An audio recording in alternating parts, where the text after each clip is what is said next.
Blackhead prevention works best when it is gentle, consistent, and realistic, because blackheads usually do not appear all at once but tend to form gradually as excess oil, dead skin cells, leftover sunscreen, makeup, sweat, and ordinary daily debris collect inside the opening of the pore and slowly create a compact plug that darkens after exposure to air. So, the smartest long-term approach is not to attack the skin with force, but to keep the skin calm, clean, balanced, and less congested over time. A simple routine is often more helpful than an aggressive one. Cleanse the face in the morning and again at night with a mild cleanser and lukewarm water, because very hot water can strip the skin, leave it feeling tight and reactive, and create that frustrating cycle in which the face feels oily and uncomfortable at the same time. Use clean fingertips rather than rough washcloths, harsh scrubs, gritty exfoliants, stiff cleansing brushes, or repeated friction, especially around the nose, chin, and forehead, where blackheads often gather most easily. If sunscreen, makeup, or heavier skin products have been worn during the day, remove them thoroughly but gently in the evening so residue does not remain on the skin overnight. Choose non-comedogenic products when possible, and be cautious with very heavy oils, greasy balms, thick styling creams, or pomades that can migrate from the hairline onto the forehead and temples. Moisturizer still matters even if the skin feels oily, because over-cleansed or dehydrated skin can become irritated and unbalanced, and a light moisturizer often helps the skin feel calmer and more comfortable over time. Daily sunscreen also matters because protecting the skin from too much sun supports overall skin health and reduces the temptation to overuse strong products out of frustration. Small hygiene habits matter too. Change pillowcases regularly, use clean towels, wipe down eyeglasses and phone screens, and try not to rest the face and the hands for long periods. If you sweat after exercise, yard work, commuting, warm weather, or a long day outdoors, rinse or cleanse the skin as soon as practical, so sweat, oil, and residue do not sit on the surface longer than necessary. If scalp oil tends to move onto the forehead, wash the hair regularly and keep heavier hair products away from facial skin whenever possible. Some people benefit from gentle leave-on ingredients, such as salicylic acid, to help keep pores clearer over time, and some do well with a retinoid if their skin tolerates it, but stronger is not always better, and steady use is usually more helpful than jumping from one harsh trend to another every few days. Pore strips may remove some surface debris temporarily, but they do not stop future blackheads from forming by themselves, and repeated rough use can irritate sensitive skin, so it is usually wiser to focus on steady daily habits, instead of chasing quick fixes. Avoid squeezing, scraping, pinching, or picking at blackheads, because that can cause redness, swelling, irritation, broken skin, and lingering marks while doing very little to prevent the next clogged pore from forming. It also helps not to inspect the face too aggressively in magnifying mirrors, because normal skin texture can begin to feel like a major problem when it is really just part of being human. Wash hats, pillowcases, and anything that rests against the forehead regularly. Keep makeup brushes and sponges cleaner than many people remember to do. Be thoughtful with thick or greasy products that stay on the face for many hours, especially in warm weather. Try not to switch products constantly out of frustration, because skin often responds better to calm consistency than to panic. If a new product burns, stings strongly, or leaves the skin much redder, drier, or more uncomfortable, reduce it or stop it, and return to a simpler routine. Regular sleep, a balanced routine, lower stress where possible, enough water, and patient habits support general well-being and may also help the complexion look steadier. If clogged pores become painful, inflamed, widespread, or resistant to gentle home care, guidance from a licensed dermatologist is much wiser than escalating with rough self-treatment. In the long run, blackhead prevention usually comes from mild cleansing, thoughtful product choices, less friction, cleaner habits, and enough patience to let the routine work quietly. And perhaps that is one reason older people often enjoy practical advice in general, because after enough years, most people learn that most things in life improve more through steadiness than through drama, which was exactly what 78-year-old Hattie Bell Mercer believed on the Thursday morning. She opened her front door in Magnolia Pines Retirement Cottages and found a still warm peach pie cooling on a chair that did not belong on her porch.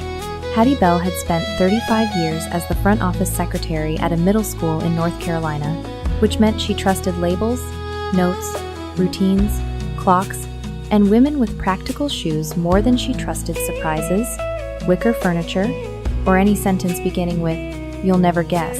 She lived in Cottage 7, a neat little beige duplex with blue shutters, 2 ceramic flower pots, and a freezer containing 1 emergency meatloaf, 1 emergency pound cake, and several containers of soup, labeled clearly enough that no supper ever required interpretation.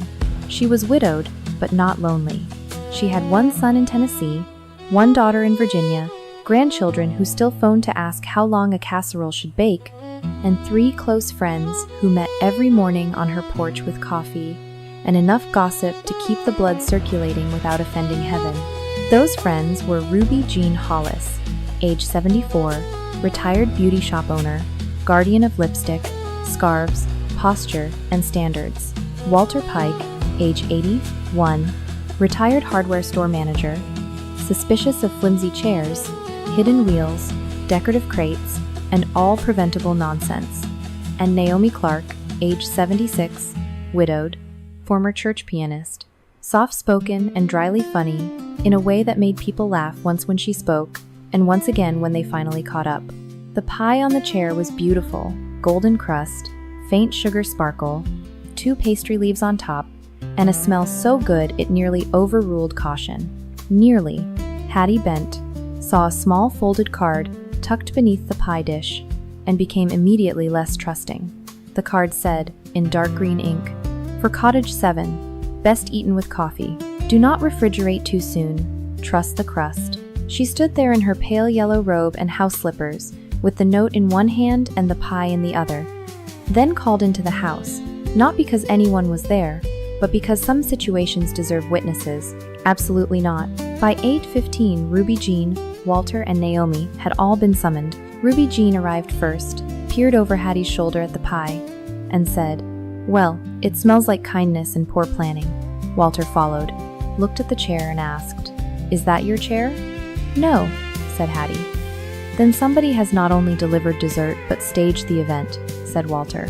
Naomi took the note, read it once, and smiled the smile of a woman who could already hear the neighborhood misbehaving. "This," she said, "is going to get out of hand before lunch." Magnolia Pines was the sort of retirement community where excitement traveled faster than golf carts and facts followed behind on foot.